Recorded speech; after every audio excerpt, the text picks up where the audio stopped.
우리 지금 마가복음에 대해서 쭉 하고 있습니다. 마가복음 16장까지 있는데 오늘 우리가 이제 7장까지 왔으니까 절반을 향해서 쭉 달려가고 있습니다. 지난주에 우리가 어떤 이야기를 했었는지 기억나시는 분은 빨간 휴지 줄까 파란 휴지 줄까 귀신 얘기를 좀 했었죠. 그렇죠? 귀신 얘기를 했었는데 그 귀신 쫓는 이야기에서부터 이야기가 또 계속 이어져서 사실 오늘 7장까지 오게 되는 겁니다. 귀신 쫓는 이야기는 이제 5장 첫 부분에 나오고요.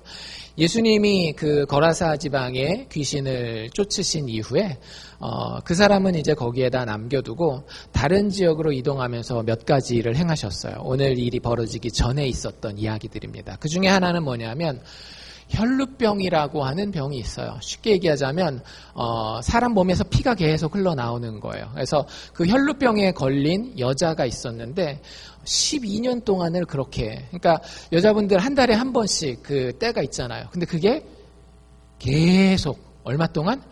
12년 동안 얼마나 힘들지 한번 생각해 보세요. 가정을 가진다라는 건 사실 불가능한 거고, 또 사람들이 봤을 때 얼마나, 요즘은 그래도 좀 깨어서 뭐 아픈 사람도 장애인들도 좀 이렇게 잘 보자 하고 하지만 옛날엔 더 험악한 세상이었다고요. 그러니까 부정한 여자 이렇게 찍어가지고 막 종교적으로 사회적으로 얼마나 힘들었겠어요. 근데 그 여자가 예수님을 만나고 예수님께 치료받는데 그 장면이 참 재밌어요. 집에서 혹시 오늘 가서 복습하시는 분들은 보십시오. 예수님의 옷자락만 만졌는데 그 모든 병이 12년 동안 모든 의사를 쫓아다니면서 치료받기를 원했는데 가산을 다 탕진하고 오히려 사람들한테는 더 괴로움을 받던 그 여자가 예수님의 옷자락만 만지는 것 가지고도 말끔하게 치유받는 이야기가 나옵니다. 그리고 난 다음에 바로 그것과 연결되어서 야이로라고 하는 사람의 이야기가 나오는데요. 그 야이로는 회당장이에요. 요즘으로 얘기하자면 교회를 책임지는 사람입니다. 행정적으로 그 유대인들이 종교적으로 모이는 그 장소가 회당인데 그 회당의 여러 가지 것들을 책임지는 사람이 이름이 야이로라는 사람이 있었어요. 근데 그 야이로에게는 아주 귀한 딸이 한 명 있었는데 그 딸이 너무 아파서 예수님을 찾아가게 되는데 예수님 찾아가서 예수님 살려주세요 하는 사이에 다시 소식이 오는데 뭐라고 소식이 오는가 하면 딸이 그 사이에 죽었다라는 거예요. 근데 예수님이 걱정하지 말고 믿기만 하라. 그리고 그 집을 직접 찾아가 주셔서 딸을 살려줍니다. 복음성가도 있죠. 뭐예요? 달리다굼 Talitha, little daughter, 작은 딸아, 금 일어나라. Rise. 마치 무엇과 똑같은가 하면요. 여러분들 그 세상에는 두 종류의 아빠가 있습니다. 알고 계시죠? 딸이 있는 아빠와 딸이 없는 아빠. 죄송합니다. 아들만 계시는 분들은. 농담이지만 그래도 여러분들 그 딸 아침에 이렇게 잠자리에 침대에 이렇게 새근새근 자고 있는데 깨우기는 좀 안타깝고 근데 학교는 가야 되고 그래서 이렇게 이게 머리 이렇게 탁 넘겨주면서 딸아, 내 딸, 내 작은 딸 일어나렴. 예수님 그런 하나님의 사랑을 직접 이 죽은 아이를 살리시면서 보여주고 계시는 그런 이야기가 또 나와 있습니다. 그러니까 여러분들 성경 한번 보세요. 꼭 제가 숙제라고 이야기를 하지만 숙제가 아니라도 여러분들 성경은 꼭 보십시오. 왜 성경을 통하지 않고는 우리가 하나님을 제대로 알 수가 없거든요. 자연을 봄으로써도 하나님에 대해서 어느 정도는 알 수가 있어요. 근데 다 그건 그림자고요. 하나님의 말씀이 하나님이 직접 자기를 갖다가 아주 디테일하게 묘사해 놓은 책이에요. 어쨌든 그 야이로의 딸을 치료하는 이야기가 5장 맨 마지막에 나오고요. 6장으로 넘어와서 우리 7장 오늘 보는데 6장 바로 앞에 이제 무슨 얘기가 나오는가 하면 제자도에 대한 이야기가 나옵니다. 제가 미리 말씀드린 분들도 계실 텐데 여러분들 마가복음에는 두 축이 있습니다. 하나는 예수가 누구인가에 대한 축이에요. 나머지 하나는 뭐냐면 예수를 따르는 사람들을 제자, 우리 믿는 사람 제자라고 부르는데 그 제자의 제자가 마땅히 살아야 하는 삶의 길이 어떤 길인가를 이야기하고 있습니다. 이 두 가지가 마가복음의 축이에요. 그런데 그 제자도에 대한 이야기가 연속해서 3가지 에피소드를 통해서 소개가 됩니다. 그 6장에 보면 첫 번째 이야기는 예수님이 고향이라는 곳을 방문해요. 예수님의 그 고향, 태어난 곳은 베들레헴이시지만 어린 시절을 다 보낸 지역은 혹시 어디신지 기억하세요? 나사렛이라고 하는 동네죠. 그래서 예수님을 부를 때 뭐라고 불러요? 나사렛 예수 이렇게 부르는 게 어린 시절을 다 이 나사렛이라고 하는 갈릴리 바다 북쪽에 있는 그 마을에서 보내셨어요. 그 마을에 예수님이 찾아갑니다. 온갖 기적을 베풀고 귀신을 내쫓고 이런 상태에서 찾아갔는데 사람들이 어떻게 했을까요? 예수님을 무시하고 배척하는 거예요. 두 번째 이야기에는 예수님이 자신의 12명의 제자들 있죠. 베드로, 안드레, 야고보, 요한 12명의 제자들을 갖다가 파송을 해서 보내십니다. 근데 그 굉장히 독특한 요구를 하세요. 갈 때 가져가야 되는 것이 아닌 가져가지 말아야 되는 것에 대해서 이야기를 하세요. 뭘 가지가 말라 그러죠? 돈주머니, 지갑 가져가지 말래요. 책이랑 이런 거 다 내버려 두고 그냥 빈몸뚱어리로 가래요. 그 다음에 또 뭘 가져가지 말라 그러죠?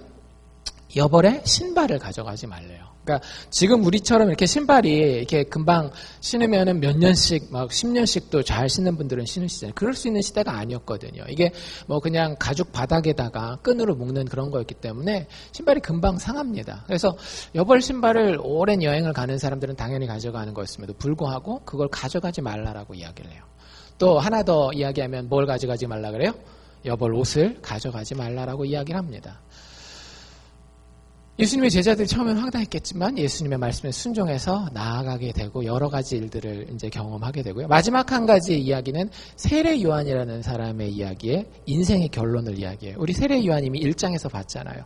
예수님의 오심을 아주 멋있게 하나님 여호와께서 친히 오실 텐데 그 여호와의 길을 예비하는 자가 있을 것이다 했는데 그 사람이 세례 요한이었단 말이죠. 근데 그 사람이 하나님의 말씀에 따라서 바른 말을 해요. 이렇게 사는 것은 인간으로서 사는 인생의 길이 아닙니다. 그걸 누가 들어요? 그 당시에 왕이었던 헤롯이 듣고요. 잡아가죠. 자기 얘기한다고. 그래서 세례 요한을 죽이는 이야기가 마가복음 6장에 나옵니다. 여러분들 예수 믿는 것은 우리가 인생을 살아가면서 우리를 더 인기 있는 사람으로 만들어주는 걸까요? 우리의 삶을 더 편리하게 만들어주는 것이 여러분들 예수 믿는 것이라고 생각합니까? 그럼 여러분들은 여러분들이 생각하는 기독교를 만들고 계시는 거예요. 성경은 굉장히 분명합니다. 우리가 아니라 우리가 믿는 하나님인 예수조차도 고향에 가서는 어떻게 돼요? 배척받으셨어요. 여러분들 하나님이 배척받을 정도면 하나님을 쫓는 사람들, 일개 인간들은 훨씬 더 배척받을 가능성이 큰 거예요.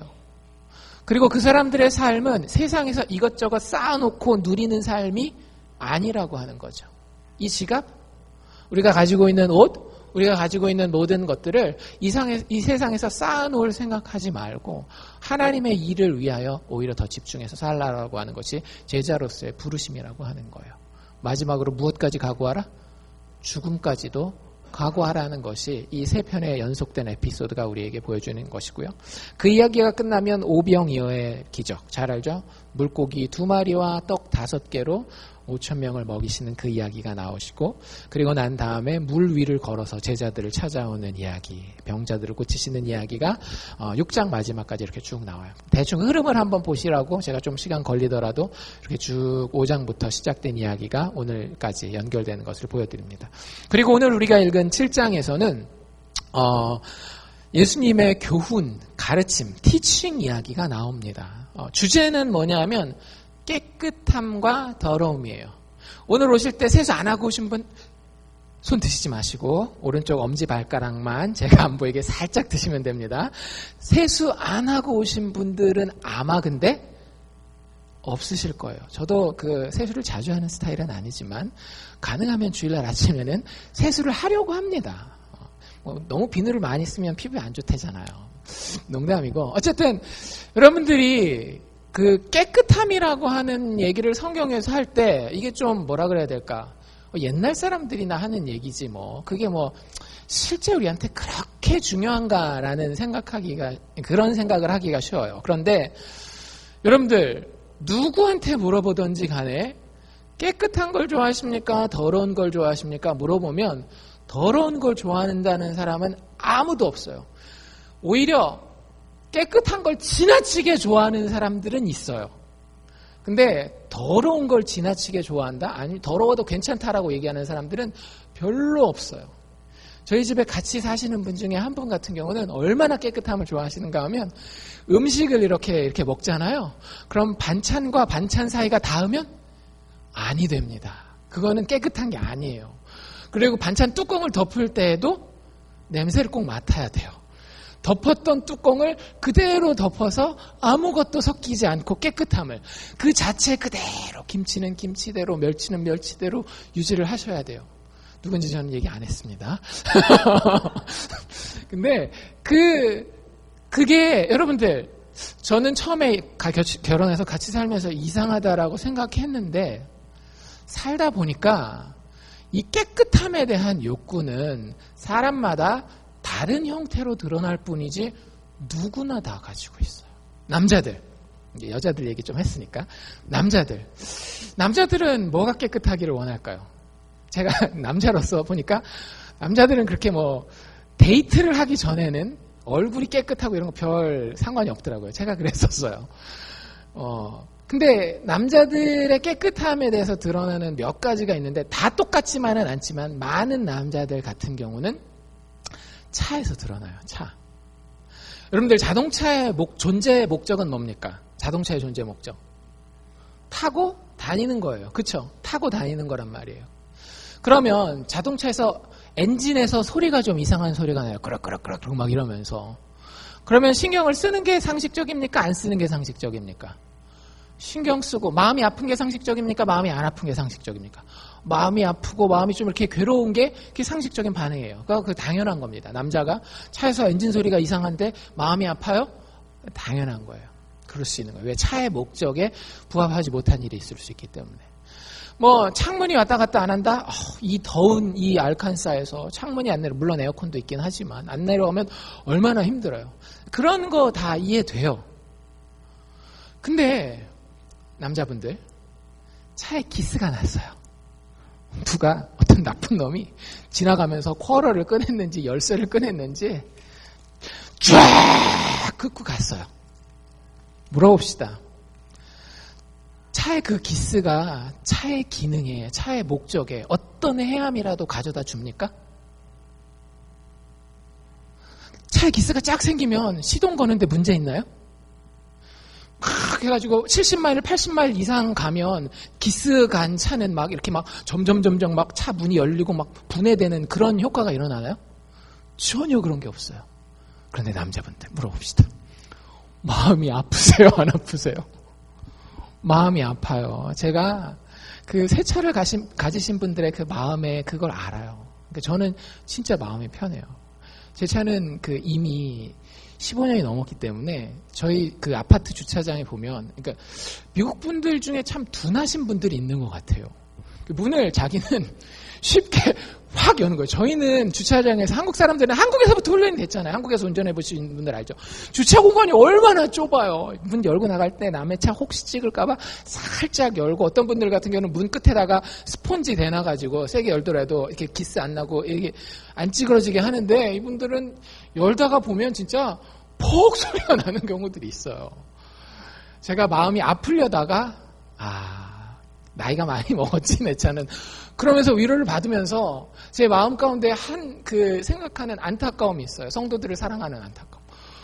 우리 교회에 새 차 있으신 분들이 있는데 만약에 이렇게 되면 얼마나 마음이 아프셨을까라는 그런 마음이 들어요. 차가 가는데 근데 문제 있다 없다? 문제가 전혀 없어요. 안전사고에도 전혀 상관이 없어요. 그런데 우리는 뭘 원하는 거예요? 깨끗함을 원하는 거예요. 깨끗함을 원합니다. 여러분들, 사람에게 깨끗함이라고 하는 것은 단지 위생에 관한 문제가 아니라 짐승과는 다른 인간으로서의 존재의 문제예요. 여러분들, 여러 가지 일들 중에서 여러분들 인생에 구김이 가는 그런 일들이 있어요. 그렇죠? 옷에만 구김이 가는 게 아니라 인생에 구김이 가는 경우가 있습니다. 참 커리어가 잘 나가던 사람이 어떤 실수를 통해서 그게 망가져요. 여러분들 그때 얻게 되는 그 마음의 구김은요, 뭐에 대한 문제인가 하면 내 인생 지금까지 진짜 흠도 없고 티도 없고 점도 없이 깨끗한 인생이었다라고 하는 거예요. 근데 거기 드디어 뭐가 생긴 거예요? 더러운 점이 하나 묻은 거예요. 그게 굉장히 마음 아픕니다. 제가 지난번에 말씀드린 예 하나 다시 한번 예를 들면 아이비리그 대학교, 그러니까 미국의 최고 명문 대학교를 다니는 아이들이 1학년, 2학년을 지나면서 뭘 많이 받는가 하면 정신과 상담을 많이 받아요. 그러니까 저희 아이도 이번에 학교에서 이렇게 온 거 보니까 뒤에 학교에 여러 부서 설명을 해놓는데 진짜 학교에서 돈을 주고 고용한 정신과 상담 의사가 있어요. 근데 어떤 학교들은 또 없는 학교들이 있거든요. 근데 그 정신과 의사를 가지고 있는 학교들이 다 어떤 학교들인가 하면 진짜 좋은 아이들을 뽑은 학교들이에요. 그 진짜 좋은 학교에 들어간 아이들은 유치원에서부터 고등학교 졸업할 때까지 성적표에 흠과 티가 있을까요, 없을까요? 그런 애들은요, 성적표가 재미가 없어요. 딱 보면 어때요? 처음부터 끝까지 다 글씨가 똑같아요. 그냥 다 에이. 재미가 하나도 없어요. 근데 좋은 대학을 가면 여러분들이 대학 교수라도 우리 반에 들어온 모든 사람을 A를 줄 수는 없잖아요. 누구는 A를 주지만 누구는 B도 주고 안 되면 C도 줄 수 있단 말이에요. 지금까지의 자기의 성적표는 어땠어요? 깨끗했어요. 근데 대학 가서 처음으로 B가 생기는 거예요. C가 생기는 거예요. 더러운 것이 나한테 묻었다라고 하는 거예요. 여러분들 그게 별거 아닌 것 같지만 사람을 죽입니다. 진짜 사람을 죽여요. 자살하는 아이들도 꽤 있고요. 아이비리그 여러분들 다큐멘터리나 이런 책들을 보면 자살하는 애들이 종종 있어요. 코넬 대학교 같은 경우는 자살 다리가 있대요.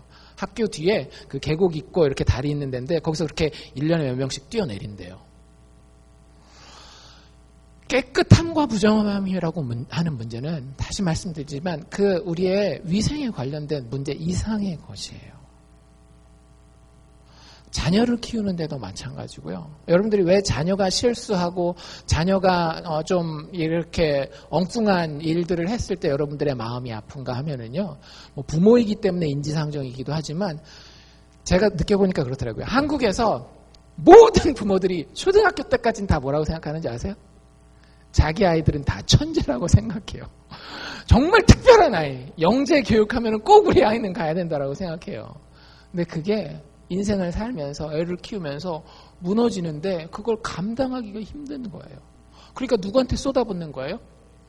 그 원인 제공자인 아이한테 그렇게 쏟아붓는 거예요. 아이가 최선을 다했는지 아닌지, 아이가 정말로 정직한 자인지 아닌지, 아이가 정말로 다른 사람들을 배려하는 사람인지 아닌지는 중요하지 않아요. 내 인생을 얼마나 깨끗하게 만들었는지 더럽게 만들었는지가 중요한 거예요. 심지어는 이런 더러움과 깨끗함에 대한 문제는 남편과 아내 사이에서도 등장합니다. 내 남편이 나를 얼마나 깨끗하게 해주는 존재, 내 남편과 내가 밖에 나가면 이 사람이 나를 참 괜찮게 만들어주는 존재인지 아닌지, 내 아내와 이렇게 내 아내가 이런 사람이야라는 얘기하면 다른 사람이 나를 참 괜찮은 사람으로 봐주는지 안 봐주는지 이런 거 우리는 신경을 써요. 왜? 인간은 본능적으로 깨끗함에 대한 욕구가 있기 때문입니다. 여러분들 깨끗함의 정체가 도대체 뭘까요, 그러면? 깨끗한 걸 보고 있으면 여러분들 어떠세요? 일단 그게 깨끗하기가 쉽다 어렵다 이런 걸 떠나서 깨끗한 건 보고 있으면 참 기분이 좋습니다. 예배당에 탁 들어왔는데 꼭 예배당 아니라 화장실이라도 딱 들어왔는데 깨끗하면 사람이 마음이 참 상쾌하고 좋아요. 깨끗함은 이렇습니다. 여러분들이 한번 성경을 쭉 읽으면서 진짜 그런지 아닌지는 여러분들이 한번 판단해 보시되, 성경은 구약에서부터 깨끗함을 굉장히 이야기를 하거든요. 여러 가지 율법도 막 만들고. 성경에서 정의하는 인간의 깨끗함은 무엇인가 하면 사람을 사람답게 만드는 고상함입니다. 다시 한번. 여러분들 깨끗함은 뭐라고요? 사람을 사람답게 만드는 고상함이 깨끗함이에요. 아까 남자들 차 얘기했잖아요. 차가 찍 그려져 있는데 그거 막 한 달이고 두 달이고 1년이고 타고 다니면 사람들이 어떻게 생각해요? 이 사람 좀 가볍다, 고상하지 못하다 이렇게 생각하지 않나요?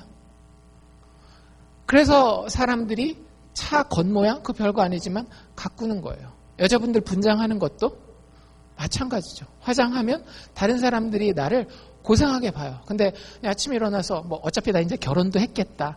더 이상 내가 만족시킬 사람. 결혼한 다음에 여러분들 화장할 이유가 뭐가 있습니까, 사실?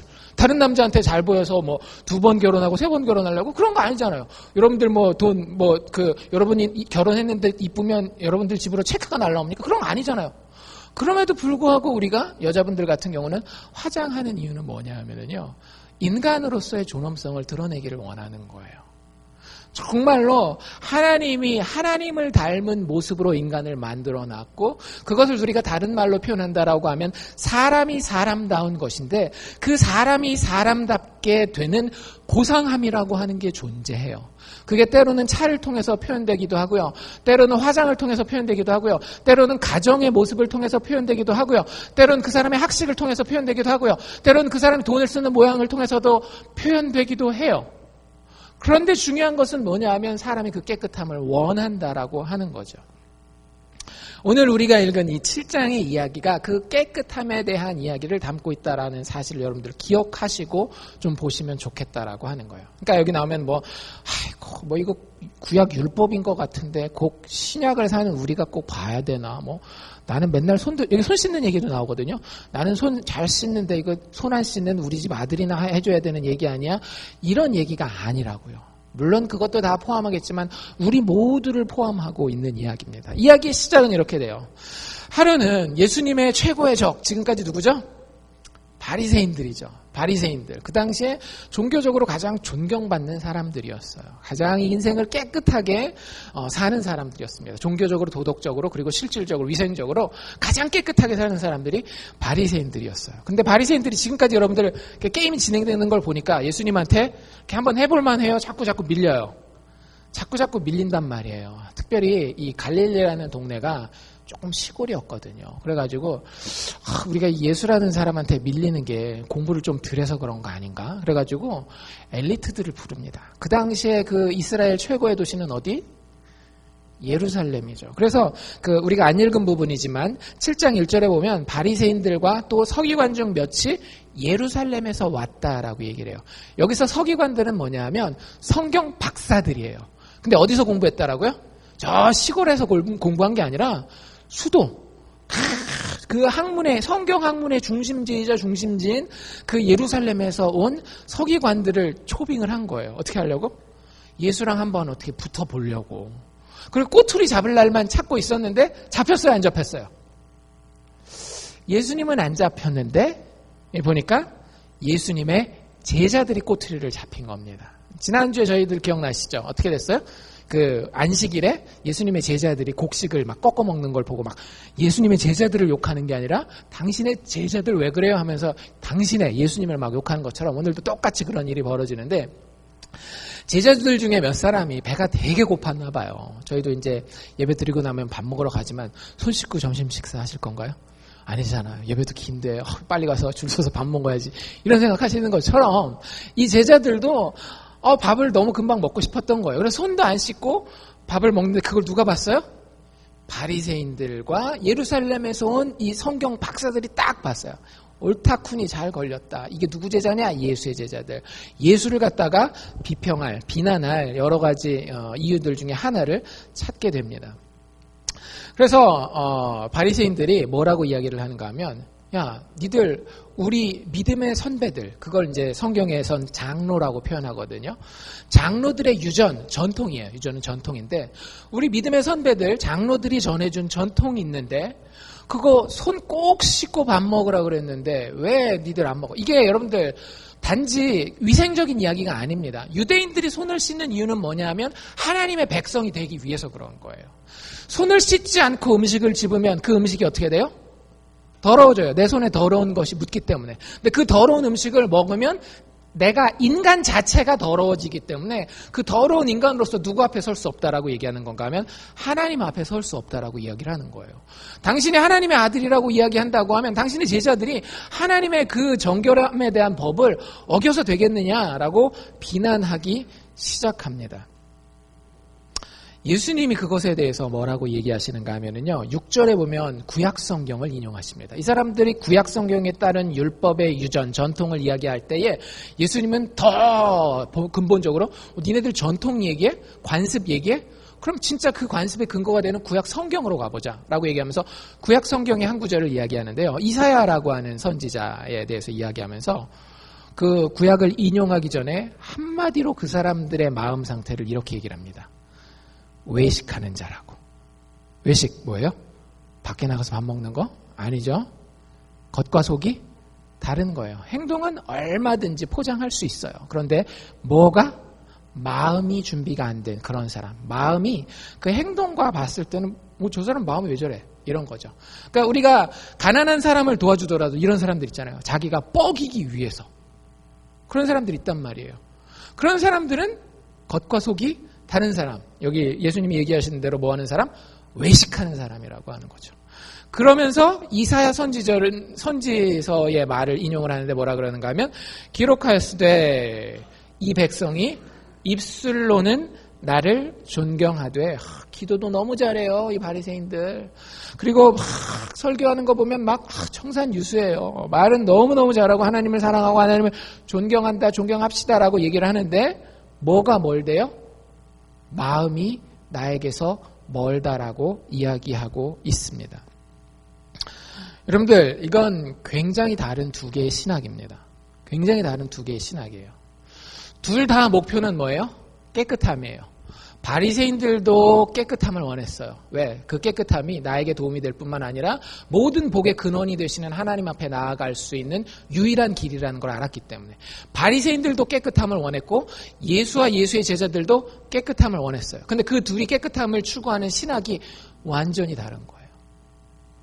여러분들, 바리새인들의 생각을 한번 잘 생각해 보십시오. 바리새인들 생각에 더러움은 지금 어디에 있습니까? 바리새인들 생각에 더러움은 어디에 있어요? 자기들 바깥에 있어요. 자기들 바깥에 있는 겁니다. 바깥에 있는 더러운 손. 그 더러운 손이 만진 음식. 그 음식이 내 안에 들어와서 나를 어떻게 만드는 거예요? 더럽게 만든다라고 생각하는 거예요. 이 신학이 무슨 신학인가 하면 쉽게 얘기하자면 성선설입니다. 인간 안에 선함이 있고 그것을 망가뜨리는 건 다 어디서 오는 거예요? 밖에서 온다라고 이야기를 하는 거예요. 예수님의 신학은 전혀 달라요. 더러움이 이미 어디에 있어요? 너희들 마음 안에 있어요. 여러분들 예레미야 선지서에 보면 뭐라고 얘기를 하는가 하면 만물 중에 가장 부패한 것이 무엇이다? 인간의 마음이다라고 이야기를 해요. 성경은 아담과 하와의 타락 이후로 인간의 마음에 대해서 별로 그렇게 긍정적인 관점을 가지고 있지 않습니다.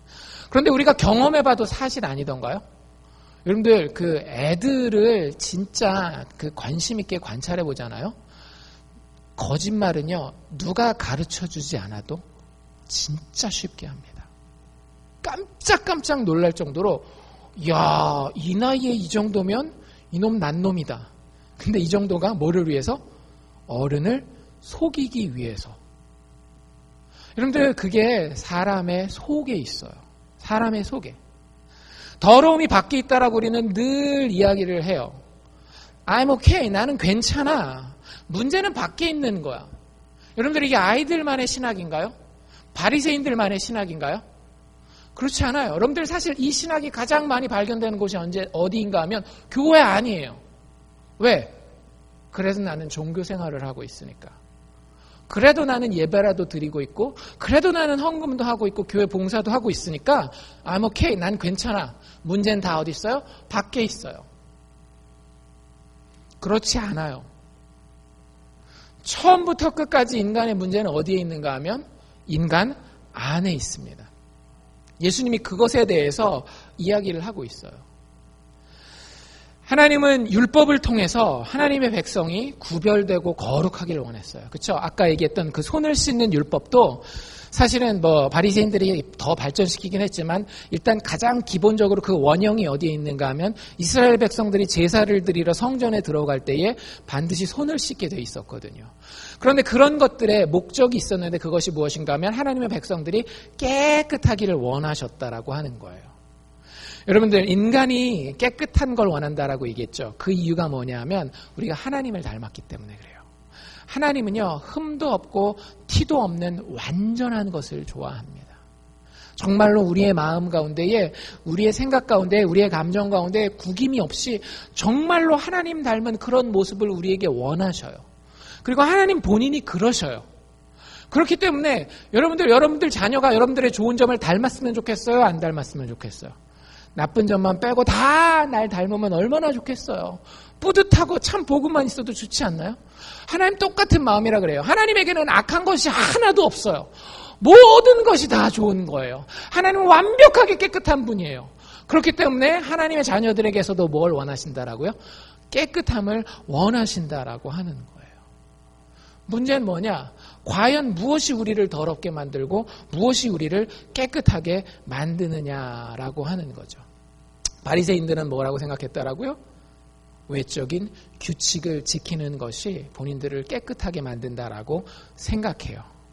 그 바리새인들이 얼마나 답답했던지 예수님이 14절 우리가 읽은 말씀인데요. 뭐라고 얘기를 하는가 하면 바리새인들한테 하도 얘기해도 못 알아듣고 엉뚱한 얘기하고 하니까 바리새인들 가고 난 다음에 따로 무리들만 불러서 무리들을 다시 불러 이르시되 너희는 다 내 말을 제발 귀 좀 열고 듣고 들을 뿐만 아니라 좀 깨달아 보라고 하는 거예요.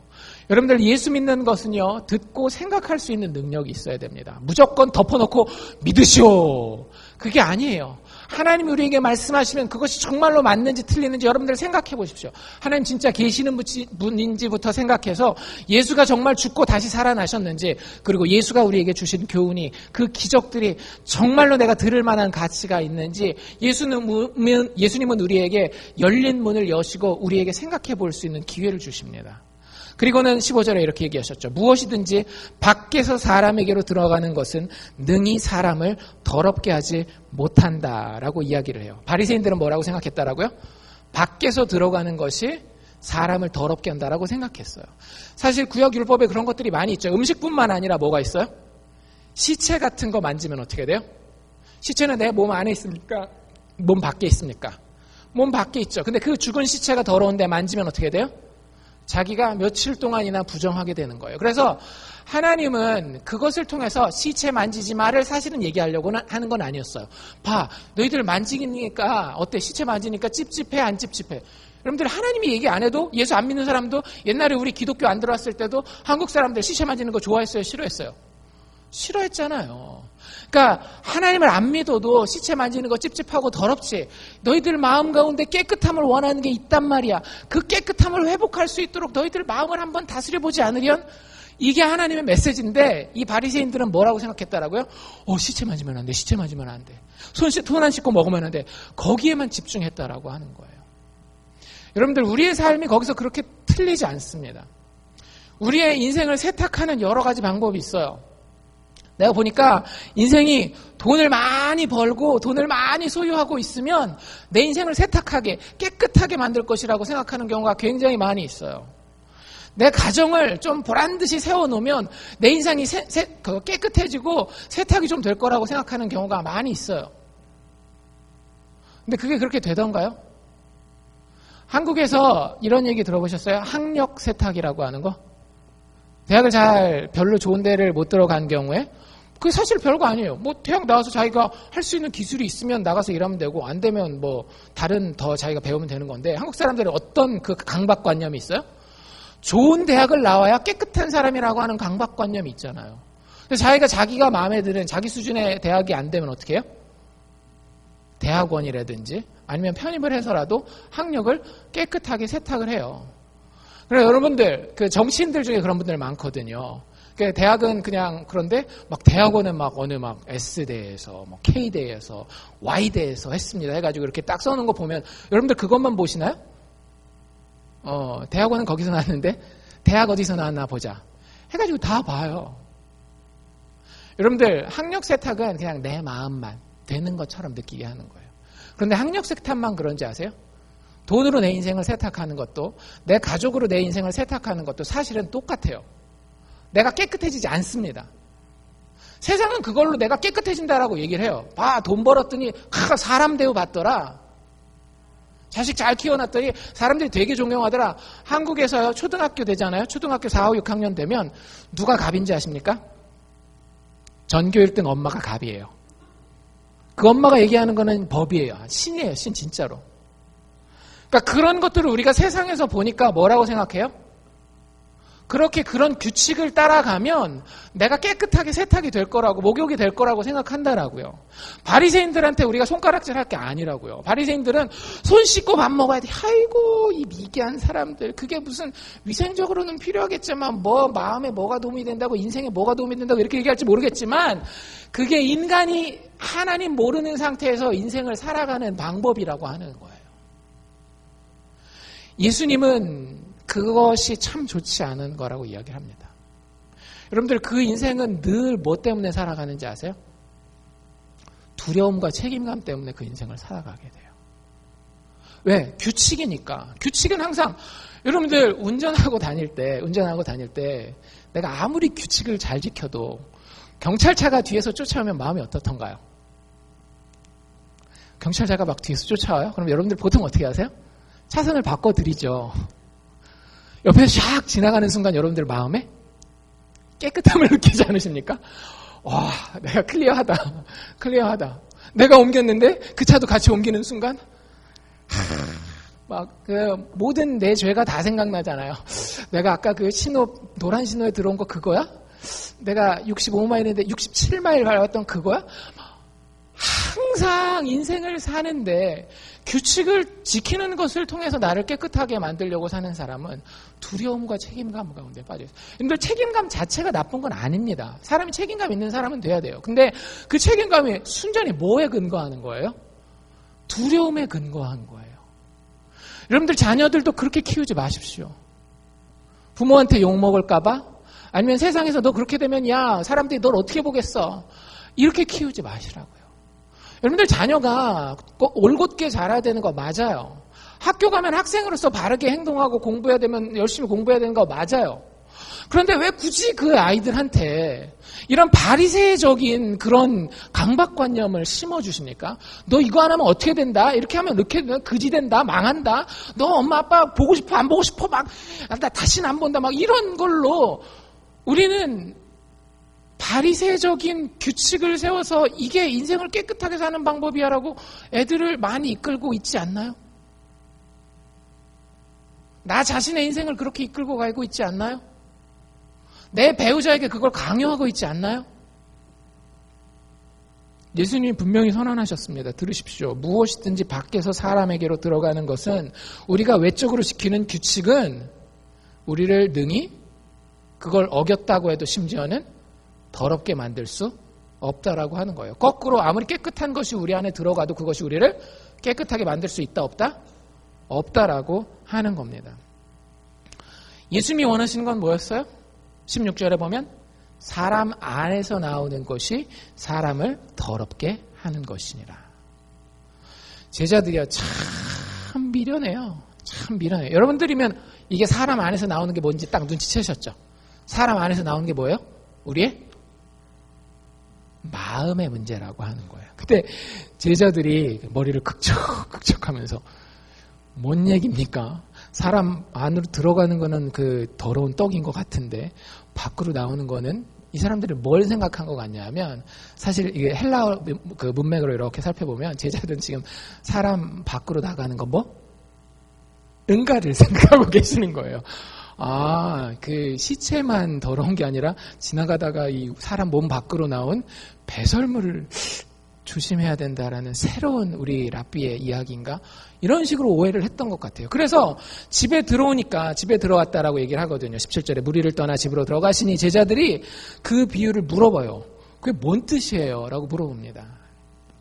그랬을 때 예수님이 이렇게 얘기하죠. 너희가 이렇게 깨달음이 없느냐. 여러분들 우리에게 제일 큰 문제는 뭐냐면요. 영적 무지함입니다. 교회를 10년을 다녀도 20년을 다녀도 예수 그리스도의 죽음과 부활에 복음의 진리를 깨닫지 못하는 영적 무지가 우리를 얽매고 있을 수 있어요. 여러분들 거기로부터 자유로워지십시오. 그것은 우리를 깨끗하게 만들지 못해요. 우리를 깨끗하게 만드는 예수 그리스도에게로 우리가 나아가야 합니다. 거기에 참된 깨끗함이 있어요.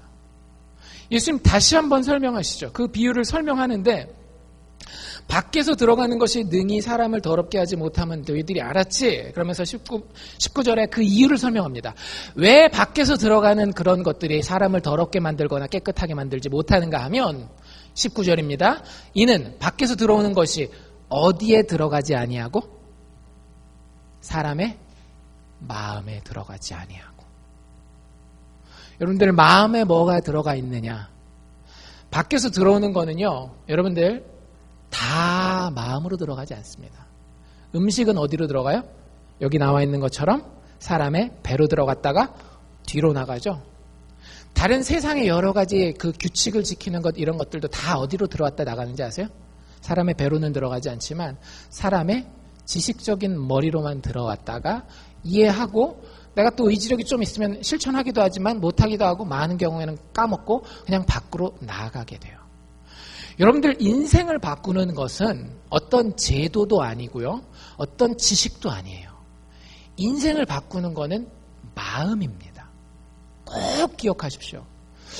마음이 도대체 뭘까? 여러분들 성경에서 마음은 어떤 한 인격이 위치하는 인간 존재의 가장 중심을 부를 때에 마음이라고 이야기를 해요. 단지 뭐 심장을 이야기하는 것도 아니고 단지 생각하는 것만 이야기하는 것도 아니고 단지 감정적인 부분만 이야기하는 것도 아니고 그 인간의 성품과 의지의 중심이 되어서 거기에서 내 생각도 나오고요. 거기서 내 행동도 나오는 그걸 마음이라고 불러요. 여러분들 그래서 여러분들 인간관계에서 제일 중요한 게 뭐냐면 마음과 마음이 통하는 거예요. 남편과 아내 사이에서도요. 가부장적인 제도에서는 어때요? 제도가 먹힙니다. 그렇죠?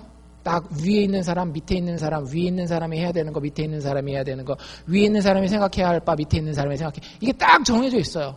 여러분들 그런 가정들, 지난번에 우리 요셉이가 수요 예배 드릴 때 얘기를 했는데 뭐까지 해요?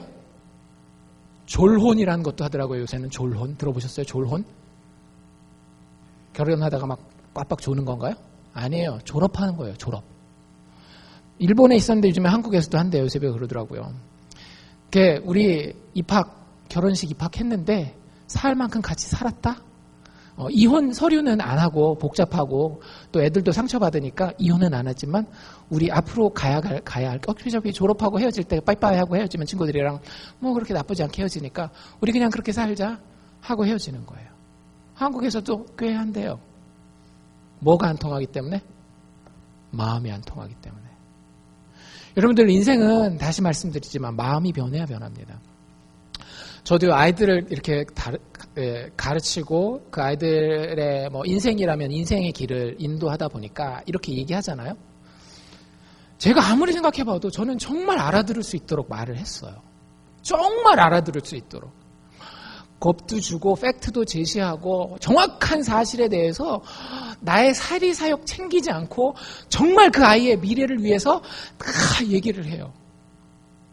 그 아이의 지식이 똑같습니다. 학교에서 받는 학점도 똑같아요.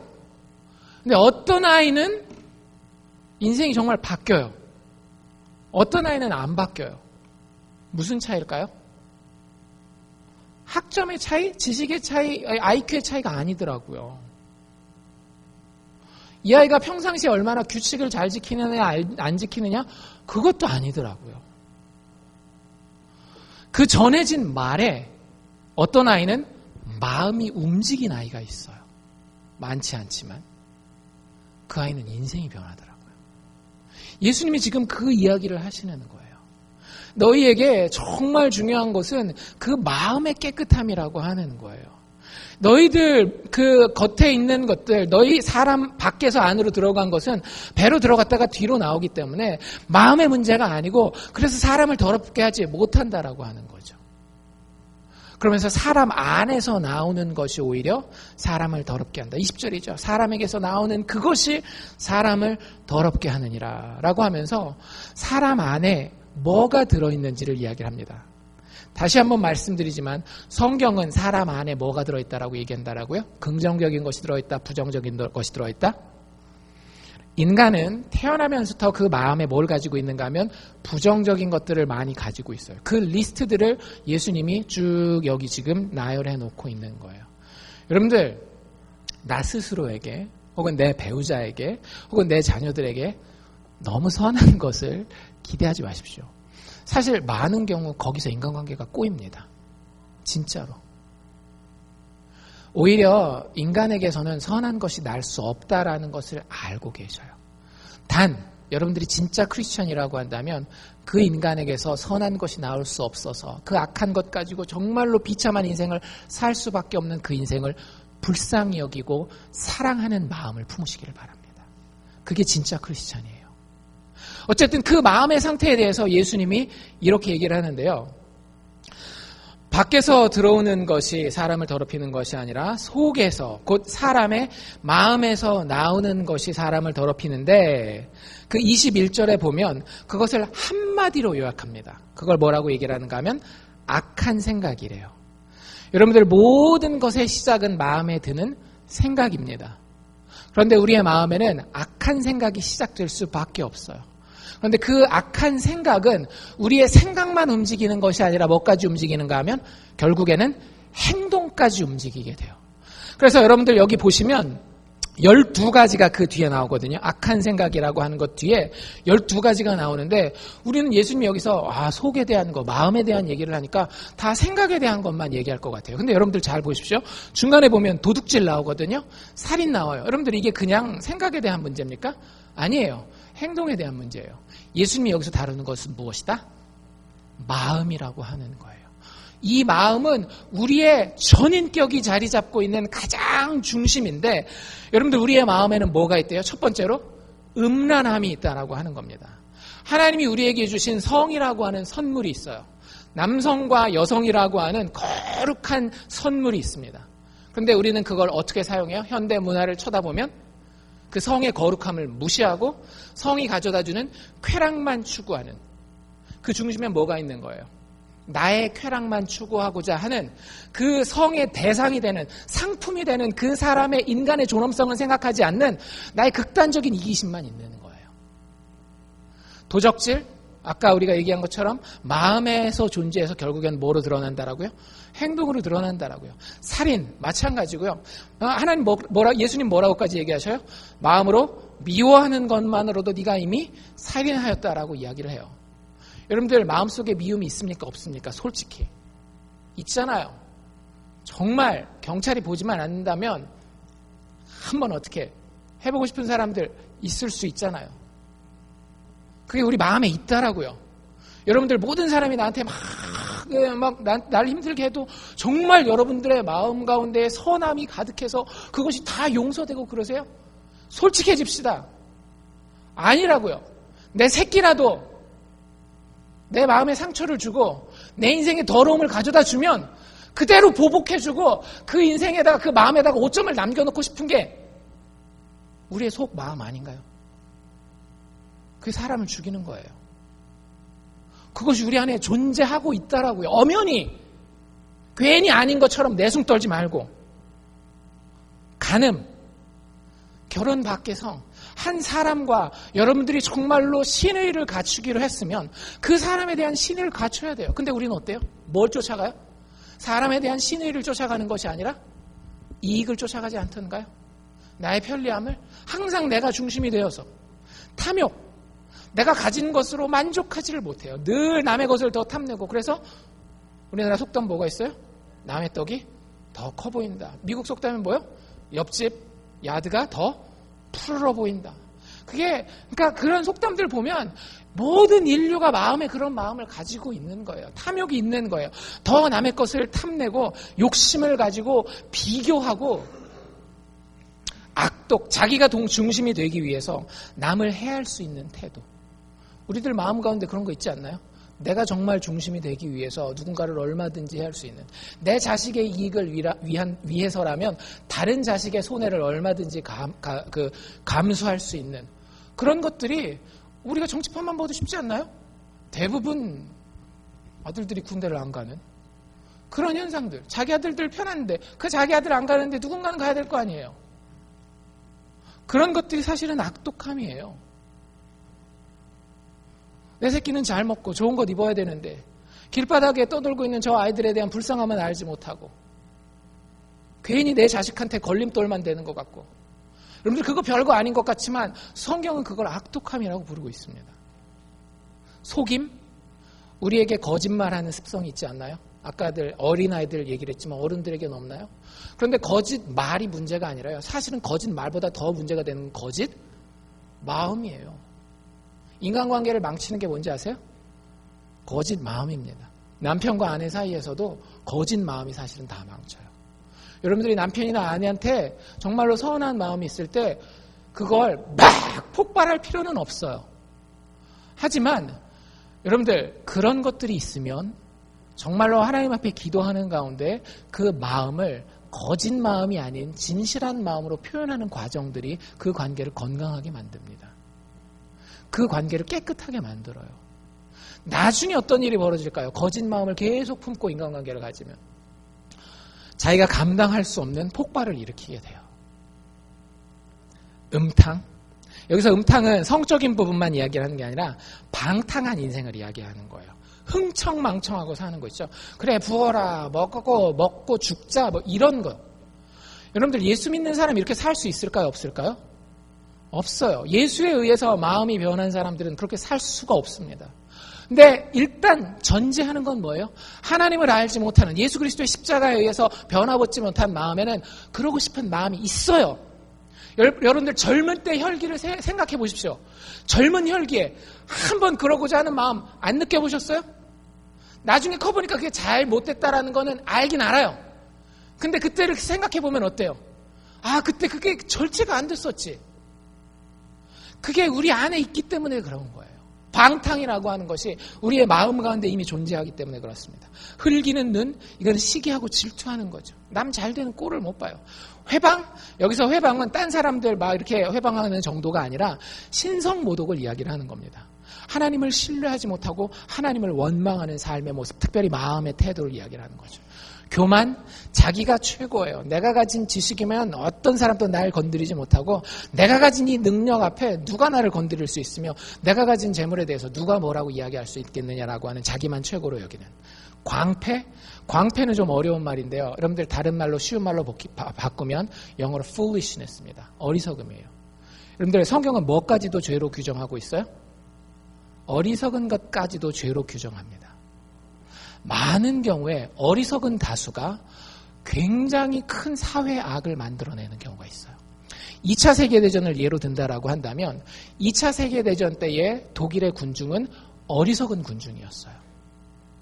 도덕적으로 봤을 때 그렇게 나쁜 사람들이 정말 악마 같은 사람들이 다 독일에만 존재했기 때문에 600만이나 되는 유태인들을 그 수용소에서 가스실에다가 넣어서 죽였을까요? 정말 이 마음에 악독으로 가득한 사람들이 다 독일 사람들이었기 때문에 그렇지 않아요. 정치인들이 이렇게 하자 저렇게 하자 하면 그냥 그게 맞는가 보다 하고 어떻게 한 거예요? 어리석었던 거예요. 여러분들 판단할 수 있는 능력이 있어야 됩니다. 예수 믿는 사람들은요, 사람들이 이런저런 것들에 대해서 이야기할 때 그건 맞는 겁니다, 틀린 겁니다라고 최소한 옳고 그름에 대한 판단을 할 수 있어야 돼요. 어이구 우리 식구들이 하는 거니까 무조건 다 맞는 거, 내가 싫어하는 저 사람이 하는 거니까 다 틀린 거. 그건 정이라고 나와 있어요. 육정이라고 나와 있어요. 성경에. 죄예요. 악함이고 더러운 겁니다. 이건 누가 하건 상관없이, 교회에서 목사가 하건 목사 할아버지가 하건 상관없이 틀린 거면 틀린 거예요. 아무리 나의 대적이고 나의 최고의 원수가 무슨 말을 하더라도 그것이 맞는 말이면 옳고 그름에 대해서는 최소한 판단할 수 있는 지식이 있어야 되는 게 하나님이 원하시는 바라고 하는 거죠. 이런 것들이 다 어디에 자리 잡고 있다라는 겁니까? 우리의 마음에 자리 잡고 있어요. 여러분들한테 물어봅시다. 이제 우리는 깨달았어요. 뭘 깨달았어요? 아, 사람을 더럽게 만드는 것이 밖에서 들어오는 것이 아니라 뭐다? 우리의 속에 있는 것이다라는 걸 깨달았어요. 그러면 여러분들 이거에 대한 답은 무엇입니까? 그럼 그 속을 어떻게 하면 깨끗하게 만들 수 있을까요? 어떻게 하면 더럽게 되는지는 봤어요. 그렇죠?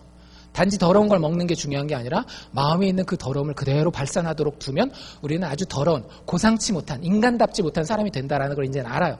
그렇다면 어떻게 하면 그 더러움을 깨끗하게 만들 수 있을까요? 여러분들, 고대로부터 지금까지 한 가지 변치 않는 법칙이 있습니다.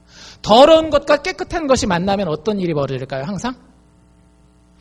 더러움이 깨끗한 것을 덮어버리게 돼요. 그쵸? 여러분들 손을 깨끗이 씻었어요. 근데 여러분들 애가 밖에서 놀고 와가지고 막 얼굴에 흙이 묻었어요. 그 더러운 흙 묻은 얼굴을 여러분들 손으로 만지는 순간 어떤 일이 벌어집니까?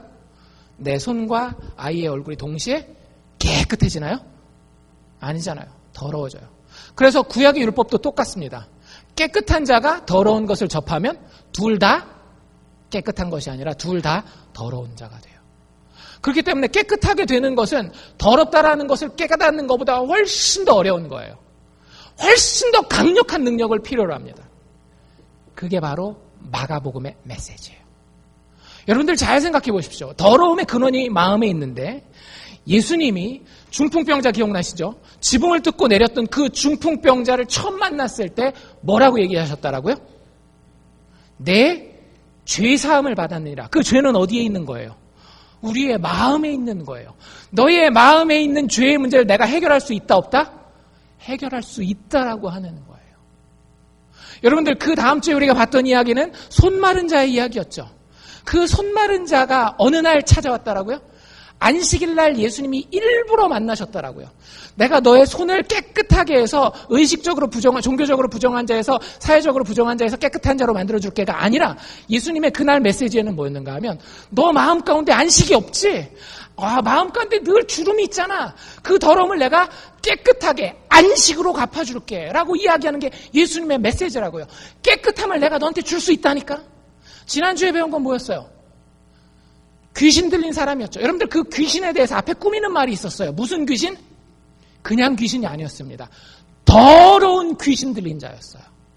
그리고 그 귀신을 향해서 예수님 뭐라고 얘기를 해요? 더러운 귀신아 이 사람에게서 나오라는 거예요. 귀신이 어떡합니까? 그 예수의 권세에 100% 순종합니다. 예수가 여기까지 보여줬던 것이 이 정결함에 대한 답이에요. 너희들이 아무리 외적인 조건이나 너희들 노력을 통해서 깨끗하게 만들려고 해도 너희 인생은 절대 깨끗해지지 않고 그 주름이 없어지지 않는다라고 하는 거예요. 누구 앞에 나오라는 거예요? 예수 앞에 나오라고 하는 거예요. 여러분들 우리의 모든 더러움과 그 부정함과 그 열등감과 그 나 스스로에 대한 이기심은 어디서 나오는가 하면 나를 중심에 놓는 겁니다. 예수께서 십자가에 죽으실 때 누구를 중심에 놓으셨나요? 자신이 아닌 타인을 중심에 놓으십니다. 기독교의 가장 큰 가치가 뭐예요? 사랑 아닙니까? 예수님이 인간다운 인간다운 고상함에 대해서 한마디로 얘기하셨을 때 그것은 사랑이라고 이야기를 해요. 우리가 이야기했던 이 악한 것들, 우리 마음에 있는 음란함, 도적질, 살인, 간음 이런 것들 다 뭘로 무찌를 수 있는 거 하면 사랑으로 무찌를 수 있는 거예요. 근데 여러분들 우리 안에는 사랑이 없어요.